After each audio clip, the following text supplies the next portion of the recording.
how to get rid of the overflow noise. First, open your gate valve all the way.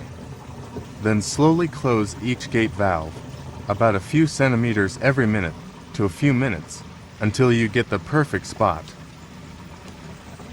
Note, you may need to adjust the gate valve as you go to hit that perfect spot.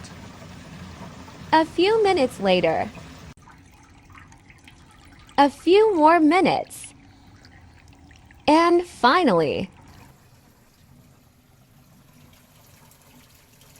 Once the water has filled the pipes, air will not be sucked in and make that annoying sound.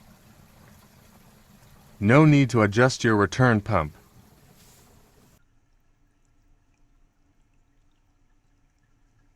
Sit back, relax, and enjoy the quiet mariner.